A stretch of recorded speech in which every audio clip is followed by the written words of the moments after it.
Salman F Rahman, আমি আমার কথাটা শেষ করতে দেন, আমার এই কথাটা বলতে দেন।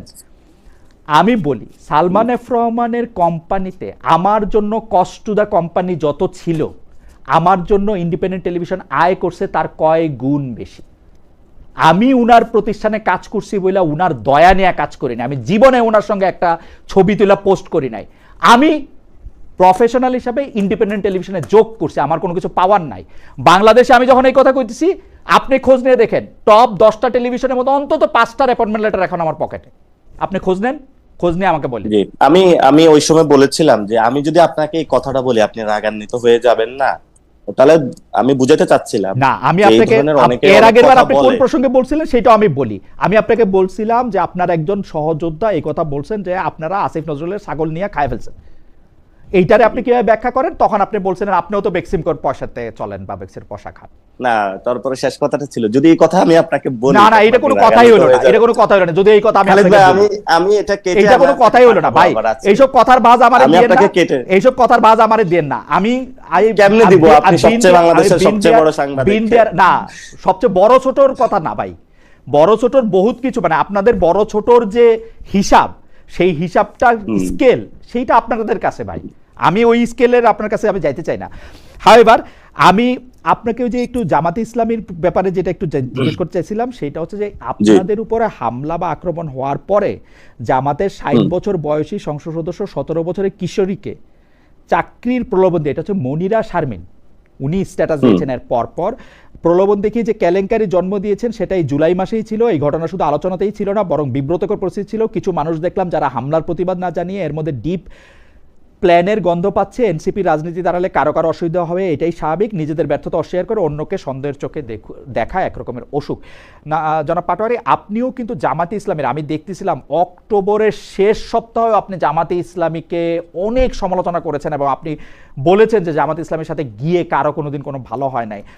আপনি কি এখনো এই ব্যাপারটা মানে, এবং মনিরা শারমিন এটা সরাসরি বললেন, আমি দেখলাম টক শো তো এনসিপির নেতারা অনেকেই জামাতের এই ভূমিকা নিয়ে অনেক কথা বলেছেন, স্পেশালি আপনাদের আক্রমণের পর অনেকে বলেছেন যে এই আক্রমণটা আপনাদের উপরে হতে পারতেছে কারণ জামাতে ইসলামী হচ্ছে আপনাদের সাথে এই পদযাত্রাটা আপনাদেরকে একা করতে হচ্ছে, জুলাই পদযাত্রা তো সবার, তাহলে এই পদযাত্রায় তারাও অংশ নিচ্ছে না কেন? একটু যদি বলতেন, এটাই আমার আজকে শেষ প্রসঙ্গ বা শেষ প্রশ্ন।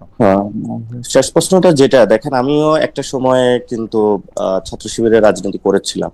মানে আমার যখন ছোটবেলা বই পড়ার ইচ্ছা হইতো তখন আমি বইগুলা পড়েছিলাম। পরবর্তীতে কিন্তু আমি আদর্শিকভাবে পরিবর্তন হয়েছে। This is not the right way, কারণ আমি সে সময় হলো অন্য কোনো সংগঠনের দাওয়াতই পাই নাই বা এঙ্গেজ হওয়ার সুযোগই পাই নাই, মাদ্রাসা পড়াশোনা করছিলাম। পরবর্তীতে যখন পরিবর্তনটা আসছে আমি সেখানে পরিবর্তনের জায়গাটা পরিবর্তন করছি না, আমি কিন্তু আজকে এনসিপি করতেছি। মানে আমি যদি ওই জায়গায় থাকতাম, লেয়ার বাই লেয়ার উঠলাম, তাহলে দেখা যাচ্ছে ওইখানে অনেক উপরে যাইতে পারতাম। সেটা আল্লাহ জানে যে যাইতে পারতাম নাকি যেত, কিন্তু আমি আদর্শিকভাবে যেটা বাংলাদেশে বিশ্বাস করি সে জায়গাটা আপনারা এবং বাংলাদেশের মানুষ অনেকেই জানে। আমি ক্যাম্পাস জীবনে রাজনীতি করে এসেছি, আমার লাইন খুবই স্পষ্ট ছিল, আমি কোন রাজনীতি বেসিসে করতে চাই ওইটা করতে চাই। ফলত আমি সেই জায়গাটা এখন হলো করতেছি। এবং আমি জামায়াত সম্পর্কে যেটা বক্তব্য দিয়েছিলাম, একটা দেখেন আদর্শিক জায়গা হলো প্র্যাকটিক্যাল পলিটিক্স। প্র্যাকটিক্যাল পলিটিক্সে দেখেন জাতীয়তাবাদী যে পলিটিক্সটা, জাতীয়তা পলিটিক্সের জায়গাটায় কিন্তু বিএনপি বলে যে এটা একটা আদর্শিক জায়গাটায় আছে, কিন্তু প্র্যাকটিক্যালি তারা এটা করে না। কারণ বাংলাদেশি যে পলিটিক্সটা সেটার মধ্যে তারা কখনো মাদ্রাসা সেক্টরকে একীভূত করতে পারে নাই, হিন্দু ভাইদেরকে একীভূত করতে পারে নাই, নারী শ্রমিকদেরকে একীভূত করতে পারে নাই। এটা আইডিয়াটা আকারে খুবই সুন্দর ছিল। তো আপনি যদি একটা আইডিয়াকে আপনি চ্যালেঞ্জ করেন বা আইডিয়ার জায়গা হলে আপনি ক্রিটিক করেন, একটা হলো প্র্যাকটিক্যাল ফিল্ডে আপনার যে অবস্থা, এই অবস্থা তো আমরা পড়তে চাই না। আসলে এই অবস্থাটা চলে এসেছে, আমরা বাধ্য হয়ে এই অবস্থার মধ্যে পড়ে গিয়েছিলাম। আমরা বলেছিলাম বিএনপির সাথে যাওয়ার জন্য, কিন্তু বিএনপি তো সংস্কারের রাজি ছিল না। ফলত আমাদের সামনে কন্ডিশন ছিল যে সংস্কারে রাজি হবে আমরা তাদের সাথে যাব এবং এই নির্বাচন হলে আমরা অংশগ্রহণ করব। সেই জায়গা থেকে এখন এসেছি। আপনি যে প্রশ্নটা উত্থাপন করেছিলেন যে জামায়াত ইসলামের একজন সংসদ সদস্যের যে মোরাল টার্পিচিউডের যে জায়গাটা, মোরাল টার্পিচিউডের জায়গাটা, এটা জামায়াত ইসলামী ভালো উত্তর দিতে পারবে। আমাদের কেউ যদি মোরাল টার্পিচিউডের জায়গাটা, আমি উত্তর দিতে পারতাম। এবং আমি মনে করি যে মোরাল টার্পিচিউডের জায়গাটা যদি কেউ এই ধরনের ইসলামের কথা বলে এবং একটা সুন্দর শৃঙ্খল রাজনীতির কথা বলে, তাদের যদি হয়, সেখানে অবশ্যই তাকে হলো স্যাক করা উচিত এবং তার রাজনীতির জায়গাটা থেকে তাকে সরিয়ে যারা ভালো মানুষ তাদেরকে নিয়ে আসা উচিত। এটা হলো ওই ক্ষেত্রে ঘটনার প্রেক্ষিতে হলো আমার বক্তব্য। ওকে, আমরা দর্শকদের কাছে প্রশ্ন করেছিলাম এমপিওভুক্ত শিক্ষকদের স্থানীয় সরকার নির্বাচনে অংশ নেওয়ার সুযোগ বহাল রাখার দাবি তুলেছে জামাত ইসলামী। প্রিয় দর্শক, এই অবস্থান সঠিক বলে মনে করেন কিনা? শতকরা 40% দর্শক মনে করেন যে এটি সঠিক, শতকরা 60% মনে করছেন যে না এটি সঠিক নয়। 11,000 ভোট দিয়েছেন। আমি দর্শকদের একটা প্রশ্ন আপনার জন্য নিব। দর্শকরা একটা প্রশ্ন আপনাকে অনেকবার করেছেন, সেই প্রশ্নটা যদি একটু জি জি অবশ্যই। দর্শকদের প্রশ্নটা হচ্ছে যে আমেরিকান ডিল নিয়ে জনাব পাটোয়ারি সাহেবের অবস্থান, ওনার দলের অবস্থান, ওনার জোট প্রদানের অবস্থান স্পষ্ট করতে বলবেন প্লিজ। আমিও এই ডিলটার কথা বলতেছিলাম যে 9 তারিখে ডিলটা সাইন করা হয়েছে, 12 তারিখে ইলেকশন হওয়ার মাত্র 3 দিন আগে।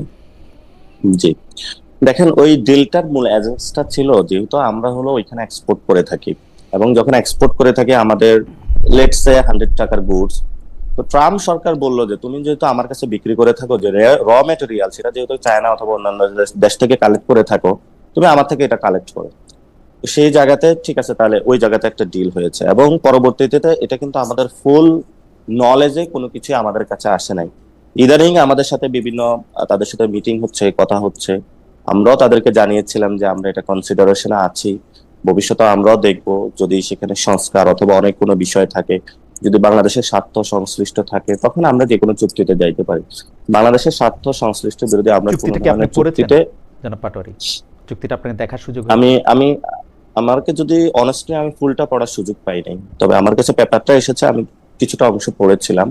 সেই জায়গাটা থেকে আমার মনে হয়েছে still we have to consider on that matter. Positively আরো আমাদের অ্যাফার্মেটিভলি অর নেগেটিভলি, এটা তো কিছু জিনিস ভালো আছে, যদি এটাতে একটা রিরাইটিং এর সুযোগ থাকে বা সেই জায়গায় আমরা আসতে পারি, তাহলে বাংলাদেশও লাভবান হবে, তারাও লাভবান হবে।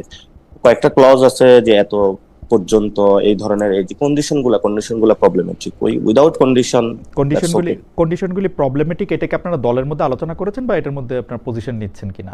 আমরা আমরা আমরা আলোচনা করেছি, আমরা দলীয়ভাবেও এখানে এখনো ক্লিয়ারের আমাদের সময় আসে নাই, কারণ স্টিল আলোচনা হলো অনগোয়িং সব দলের সাথে। আপনি দেখেছেন চুক্তিটা ওয়েবসাইটে দেখা যাচ্ছে ফেব্রুয়ারি মাসের শেষ থেকে, মানে আপনারা সময় পাচ্ছেন না চুক্তিটা দেখা। ওই সময় ফেব্রুয়ারি মাসের চুক্তিটা হয়েছিল, ফেব্রুয়ারি মাসের শেষ থেকে अवेलेबल চুক্তিটা আর কি ওয়েবসাইটে বা না, ফেব্রুয়ারি মাস থেকে যখন अवेलेबल, ওই সময় যখন চুক্তিটা করা হয়েছিল আমাদেরকে ওই চুক্তি সম্পর্কে জানানো হয় না, अवेलेबल ক্লিয়ার করা হয়েছে। মানে আপনারা নিজেরাও একটু দেখতে পারতেন তো ইচ্ছা করলে। হ্যাঁ আমরা হ্যাঁ, আপনারা যখন বলেছেন আমাদেরকে দেখার জন্য, ওই সময় আলোচনাটা বেশি ছিল যে পোর্টে ডিপি ওয়ার্ল্ড বা অন্যান্য যে কাজ আছে সেখানে দেখা গেছে অনেক কিছু প্রবলেমেটিক কাজ হচ্ছে।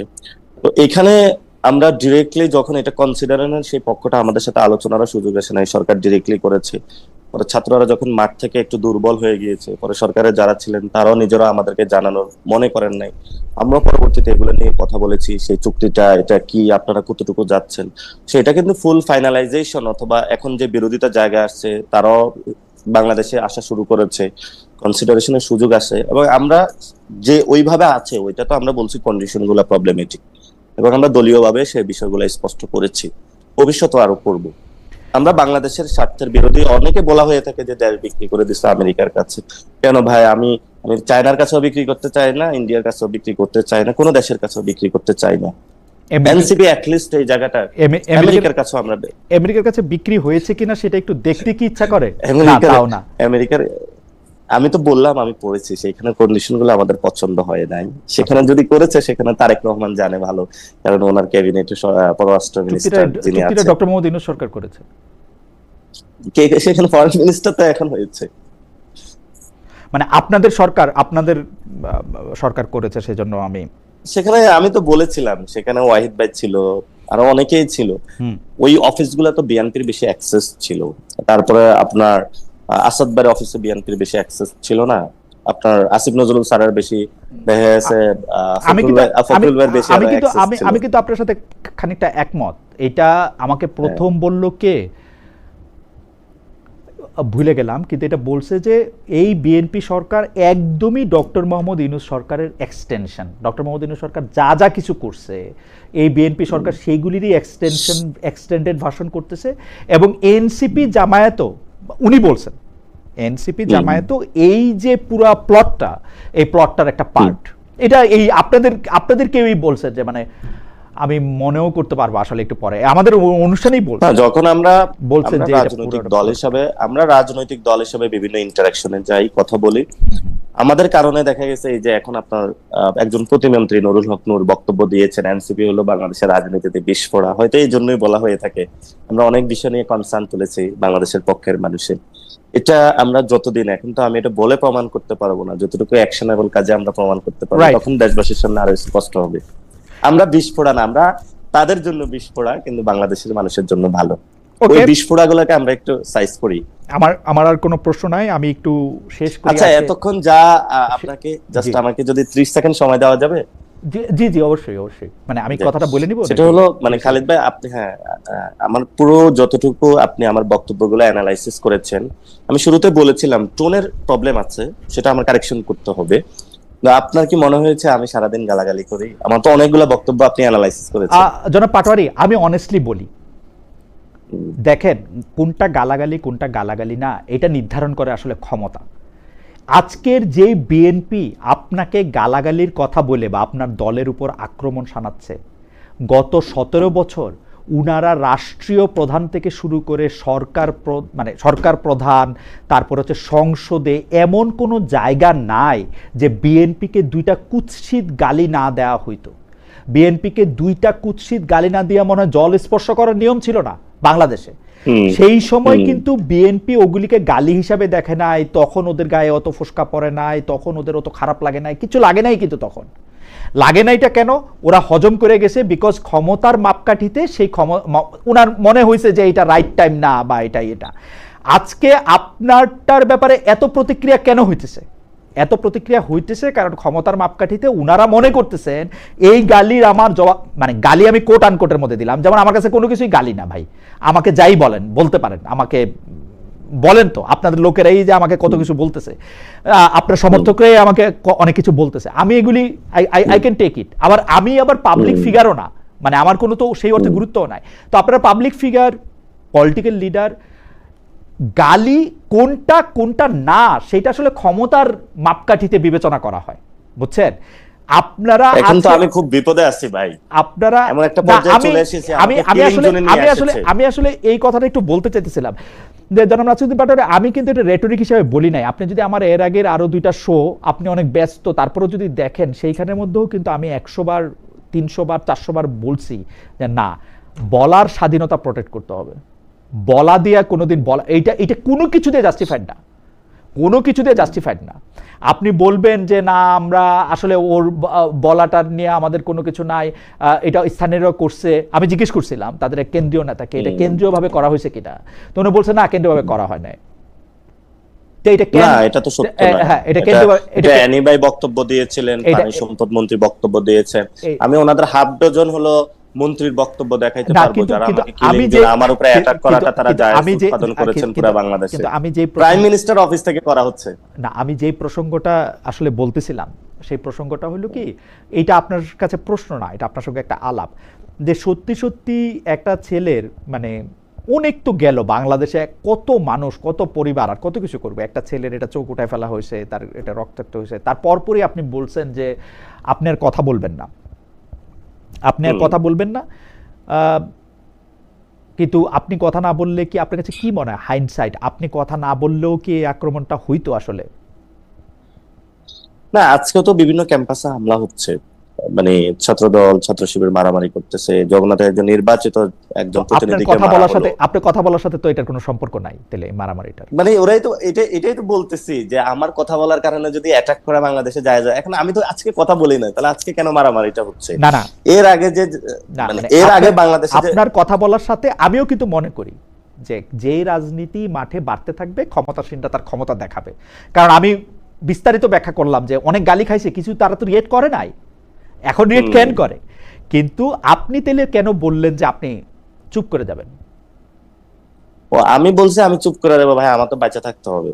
আমি কি মারা যাইতে চাই নাকি? বিএনপির একজনের হাতে মানে আমাকে এসে রড দিয়ে পিটায় মারা ফেলবে? আপনি তো এর আগেও বহুবার বলছেন যে আমাকে মারলে মাইরা ফেলো, আমি এগুলি বলবোই। আজকে কি এমন হইলো যে আপনি বললেন যে আমি চুপ করে যাব? এটা ডিরেক্ট প্রধানমন্ত্রীর অফিস থেকে করতেছে। প্রধানমন্ত্রীর অফিস থেকে বলা হয়েছে আপনাকে কথা না বলতে? না, প্রধানমন্ত্রীর অফিস থেকে এই ধরনের হলো ম্যানুফ্যাকচারিং কনসেপ্ট করতেছে। আপনার ডিরেক্ট তাকে হলো প্রধানমন্ত্রী একটা লোকরা এসে নিয়োগ দিল যে নিজের প্রাইম মিনিস্টার অফিসে, সেখানে ওই ব্যক্তি তো প্রতিদিনে এটা বলে যাচ্ছে, এবং এটা তো ওই অফিসে বাংলাদেশের যে স্ট্রাকচারাল কাঠামো, প্রাইম মিনিস্টার অফিসে সবচেয়ে বেশি ক্ষমতা বেশি, ওই অফিসে কিভাবে কোন ফাংশন গুলো, এগুলো তো আমরা জানি। তো ওই জায়গা থেকে যখন একটা ব্যক্তিকে নিয়োগ দিলে সে বারবার এটা বলে যাচ্ছে, না ওই প্রাইম মিনিস্টার আপনাকে ওই ব্যক্তিকে নিয়োগ দেওয়াতে আপনারা এত বেশি মনক্ষুণ্ণ হইলেন কেন? মানে এই যে কোটা আন্দোলনের প্রথম দিকে যারা ছিলেন, নূর এবং রাশেদকে অসম্মান না করে, মানে খুব খারাপ কথা না বলে আপনাদের একটু ভালো লাগে না, এটার কারণটা কি আসলে? মানে আপনার বক্তৃতা আপনি কিভাবে রাশেদের নাম নেন জানেন?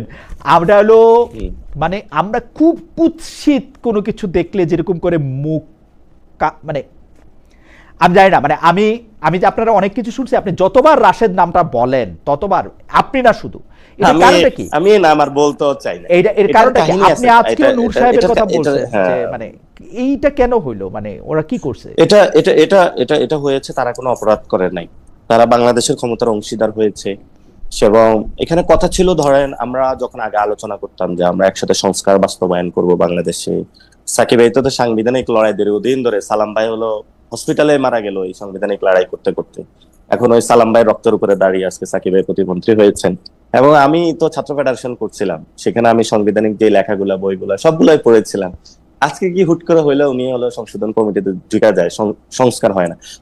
আপনি গত 17 বছর টকশো গুলা দেখবেন, মানুষের কথাগুলা দেখবেন, ওইখানে তো বিএনপির, আমি আর কারো নামে নিতে চাই না, কালকে তো আবার আমার মারা ফেলবে, যে ওরা কি ধরনের বক্তব্য দিয়েছে বা আর এরা কিভাবে বক্তব্য দিয়েছে, এটা তো জনগণের পক্ষে ছিল।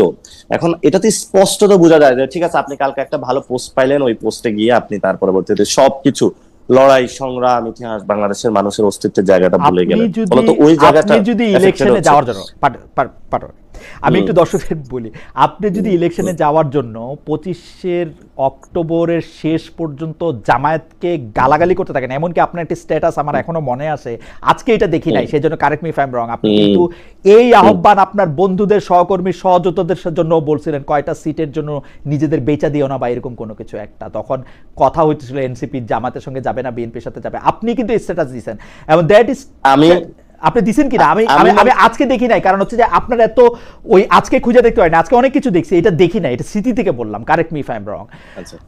আপনি যদি আমি না, এটা হলো নাহিদ ইসলাম স্ট্যাটাসটা দিয়েছিলাম, স্ট্যাটাসটা আমি বলেছিলাম, আপনি বলেছিলেন আমি তো মরিয়া প্রমাণ, হ্যাঁ আমি মরিয়া প্রমাণ করিলাম, আমি যদি আজকে এমপি হইতাম তাহলে আপনি বলতে পারতেন, তাহলে সেখানে গিয়ে এখানে তো 80 জনের প্লাস 80 জন এমপি আছে, তাহলে আপনি বলতে পারতেন যে ঠিক আছে ওইটাই আমার স্ট্রাগলটা ছিল, এটাই দেখেন আমি বলেছিলাম, এটা একটু আগে আপনাকে বলেছিলাম সংস্কারের জন্য আমাদের সেই এনসিপির একটা যদি একটা সক্ষমতা একার জায়গা থাকতো, এটা আমি ইলেকশনটা আমরা একাই করতে পারতাম।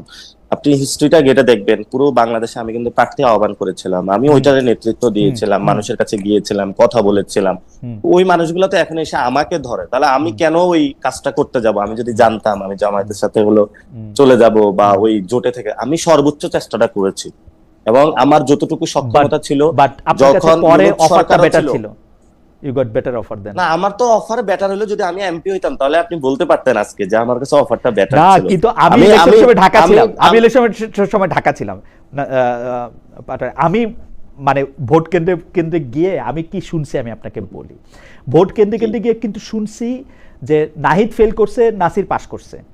আমি কথাটা শেষ করতে কথাটা শেষ করি, পরে আমি এটা শুনছি ফলালটা নাকি উল্টায় দেওয়া হয়েছে। আমি এর কোনোটাই আমার বিশ্বাস অবিশ্বাসের জায়গা থেকে আমি বলতেছি না, আমি বলতেছি এটা তো হইতেই পারতো, যদি এটা ইঞ্জিনিয়ার্ড ইলেকশন হয়, যেটা আপনি সবসময় মিন করেন, যেটা মিন করেন মামুনুল হক নিজেও, মামুনুল হকের আমি ইন্টারভিউ করছি, মামুনুল হক সরাসরি বলছে, আপনি আমার ইন্টারভিউটা দেখেন, মামুনুল হক বলছে, এবং মামুনুল হকের ফেল করা নিয়া যে আপনারা মানে অর্থাৎ আপনারা জোটের পক্ষ থেকে যে অনেক বেশি উচ্চবাচ্য করেন না, ওইটারও উনি প্রশ্ন তুলছে একদম, আপনি দেখেন আমার ইন্টারভিউ দিতে। তো আমি তো যদি এটা ইঞ্জিনিয়ার্ড হয় তাহলে ইঞ্জিনিয়ারিংটা তো আপনাদের সবাইরই নেওয়া হয়েছে, আমার পয়েন্ট হচ্ছে এইটা। আমি দেখেন কোনো ব্যক্তির ইঞ্জিনিয়ারিং শব্দটা আমি কোনো ব্যক্তির সাথে জুড়তে চাই না, আমি সামগ্রিক আলোচনাটাই। আচ্ছা ঠিক আছে, আপনার প্রিয় ওয়াকার সাহেব নিয়ে আসি, ওয়াকার সাহেব যারা বসাইছে সেটা তো উনি পিক এন্ড চুজ করে বসাইছে, তাই না? যেমন নাসির সাহেব ওনার পছন্দ না, নাসির সাহেব বলছে আর্মির বুদ্ধি থাকে হাঁটুতে, ওর কোনো বুদ্ধি শুদ্ধিই নাই, তো আপনারা কেন বসাবেন, আপনি তো শত্রু, না, আমি আমি আমি কথাটা আবার বলেছিলাম যে এই জন্যই বলেছিলাম যে আমি বিভিন্ন দেশের যারা আর্মি পার্সন আছে অথবা বিভিন্ন দেশে যাই, তো তাদের সাথে তো আমাদের ইন্টারাকশন হয়, অথবা তাদের বিশ্ব অনেক এগিয়ে গিয়েছে। আমরা শুধু হলো কতটুকু সৈন্য নিয়োগ দিবে এটাতে চিন্তা করি আমরা। যে আমি ওইটাতে গুরুত্ব দিতে চাইছিলাম যে আমাদের এখন ওয়ারফেয়ার যেটা, এটা চলে এসেছে ব্রেইনে, অর্থাৎ আপনি ইন্টেলেকচুয়াল ওয়ারফেয়ার চলে এসেছে এখন। এখন তো আপনি কারো জায়গায় কিভাবে ধাক্কা দিয়ে সীমান্ত রক্ষা করবেন এটা আপনি পারবেন না কিভাবে। তো আমি ওই জায়গাটায় মানে গুরুত্ব দিতে চেয়েছিলাম। মানে আমি বললাম যে আমার ফ্রন্টে নিজেদের আর্মিরে কাবু কইরা আয়ুব খানের মতো এত বড় বীর নিজের দেশটাই দখল করে বসে রয়েছে ওরকম, মানে নিজেদের আর্মিরে না আপনি না না না না না আপনি মেন্টাল ওয়ারে হারা দিতে চাইছেন। মেন্টাল ওয়ার আমি তাদেরকে বলছি ওই জায়গাটা যাওয়ার জন্য। ও আবার তো কথাটাকে আমি আমি বলতেছি যে বাংলাদেশের যে ইনফ্রাস্ট্রাকচার আছে, আমাদের আমাদের মিলিটারি যে ইনফ্রাস্ট্রাকচার, এটাকে ইন্টেলিজেন্ট ওয়েতে এটাকে আরো বেটার করা প্রয়োজন। আচ্ছা ঠিক আছে, আমি আমাদের যে অবস্থা, আজকে আজকে আমরা এটা ছোট রাষ্ট্রের সাথেও পারবো না। আমাদের যে অবস্থা এখন বর্তমানে আছে, এবং আমাদের যারা আমাদের সেই মোটিভেটেড জন্য আপনি ডেডিকেটেড একটা পারসন, প্রফেশনাল ফোর্সকে আপনি বলবেন তাদের বুদ্ধি হাঁটুর মধ্যে। হাওয়ার বাংলাদেশের ইলেকশনের মধ্যে প্রফেশনাল ফোর্সের সবাইকে বলি না, বাংলাদেশের প্রফেশনাল ফোর্সের সবাইকে বলি না, বাংলাদেশে অনেক আছে। আমি আপনার এই বক্তব্যটা শুনছি যাচ্ছে জনাব পাটোয়ারি, আমি আপনার বক্তব্যটা শুনছি। আপনি তাহলে আমি বলছেন আজকে একটু কারেকশন করে দিলাম, আমি কারেকশনটা আজকে আপনার এটার মাধ্যমে কারেকশনটা করে দিলাম। যে আপনি এটা মিন করেন না, আপনি এটা মিন করেন না, হ্যাঁ কিছু এটা কিছু মিন করেন, আমি এটা কারেকশন, এটাও কারেকশন করে দিলাম। কিছু আর সাথে সাথে হলো আমারও যদি কেউ টোনে আপনারা মনে যেমন সিনিয়র যারা আমাকে বললে তুমি কেমনে এটা বলে ফেলো এরকম, এটা আমি বললাম যে বললে কি হয়েছে, যে কোথাও যে চুরি হয়, চুরি হয়ে গেছে সবাই চিল্লাচ্ছে কে চুরিটা করছে, কে দুর্নীতি করছে, ওটা নাম বলেন না কেন আপনারা। তো বললে তো ভাই একটু পরে মাইর খেতে হবে। আমি বলে দিলাম তো না, এটা বলাটা তোমার বেয়াদবি।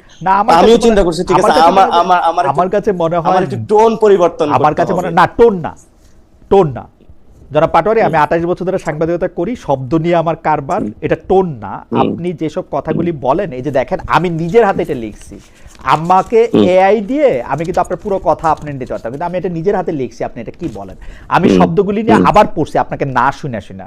This is not the tone. আপনি স্পেসিফিকলি যেটা মিন করতে চান, যেটা বলতে চান, সেইটাই আপনি বলছেন, এটা টোনের কোনো ব্যাপার না। কিন্তু আমার কাছে মনে হয়, আমি এটা একটু আলাপ প্রসঙ্গে একটু জিজ্ঞেস করি যে এনসিপিতে আপনার এই বলা এবং বলার একটা পিকে যাওয়াটা, এইটা কতটা, মানে আপনি কতটা জনপ্রিয় হইলেন, আপনি আরো কত মানে আপনাকে লোকে ফলো করে, বা তরুণ যারা এনসিপি নেতৃবৃন্দ আছে তারাও আপনাকে আসলে খুব ফলো করতেছে কিনা, আপনাদের যারা সিনিয়র নেতা, মানে আপনার থেকে সিনিয়র নেতা তো অল্প কয়েকজনই, 2-3 জন 4 জন, তারা আপনাকে খুব প্রশংসা করে কিনা, বাহ ভালো বলছেন নাসির ভাই, বা ভালো বলছে, আমি জানি এরা বেশিরভাগই আপনাকে ভাই বলেন, যে এইটা আপনাকে বলেন কিনা, মানে ব্যাপারটা কিরকম, মানে এনসিপিতে আপনি অনেক শাবাশি পান কিনা, অনেক ভালো না। এনসিপিতে এজ এ পলিটিক্যাল পার্টি হিসাবে এবং আমি পলিটিক্যাল পার্টির অংশ হিসাবে, আমরা তো এই ধরনের টোনে সাধারণত এনসিপিও এন্ডোর্স করে না। এবং আমি যখন বলি তখন আমিও একটু প্রবলেমে পড়ে যাই। ইফ ইন কেস আমি যদি এনসিপির বাইরে হইতাম তাহলে দেখা গেছে এই তাদের প্রবলেম হইতো না, অথবা আমি যদি এনসিপির মতন বলতে পারতাম তাহলে ভালো হইতো। আমিও সেটা চর্চা করার চেষ্টা করব, যাতে হলো এনসিপির যে রাজনৈতিক পরিমণ্ডলের যে প্রত্যেকটা জায়গায় আছে ওইটাতে বলার জন্য। আমি কমিউনিকেশনের একজন ছাত্র হিসেবে আমি মনে করি আপনি এনসিপির জন্য অনেক বেশি মাইলেজ দিছেন আসলে। মানে আমরা মুখে এইটা বলি বটে, আমি মুখে এইটা বলি বটে যে আজকে যেটা আজকে বিহারে যেটা হয়েছে, প্রশান্ত কিশোরের যে উনি আমার ওয়ান কাইন্ড অফ একটু গুরু টাইপের, বেশি পড়াশোনা করি ওনাকে। প্রশান্ত কিশোর আজকে জিতছে, খুব ভালো লাগছে, সে পার্টি গঠন করছে। প্রশান্ত কিশোরের লাস্ট ইলেকশনে কমিউনিকেশন ছিল যে বিহারের শিক্ষা নাই, বিদ্যুৎ নাই, কোনো কিছু নাই, হোল একটা আসন উনি পান নাই। ফুল কমিউনিকেশন ছিল হলো সুপার কমিউনিকেশন, উনি তো communication mastermind in the Indian history. কিন্তু এইবার ইলেকশন উনি কমিউনিকেশন চেঞ্জ করছে যে বিজেপি ঠেকাও, এবং সেখানে হলো যে আসনটা, এটা ছিল বিজেপির যিনি প্রেসিডেন্ট হয়েছিলেন নীতির আসন ছিল, এবং 36 বছর নাকি তারা 26 বছর এই আসনটা তাদের ছিল। তারা বলছে এটার কলা গাছ দাঁড়াইলো তারা জিতবে, এবং মিষ্টি সবকিছু অর্ডার করে দিছে। কিন্তু আনফরচুনেটলি সেখানে উনি যখন এবার ক্যাম্পেইন দিয়েছিলেন যে বিজেপি ঠেকাও, তখন এটাতে উনি ভালো সাকসেসফুল নিয়েছেন। আমি ইলেকশনের সময় এই ধরনের কমিউনিকেশন করেছিলাম। আমি 4টা জিনিসের কমিউনিকেশন করেছিলাম: চাঁদাবাজি, সন্ত্রাস, দখলদারিত্ব, দুর্নীতি।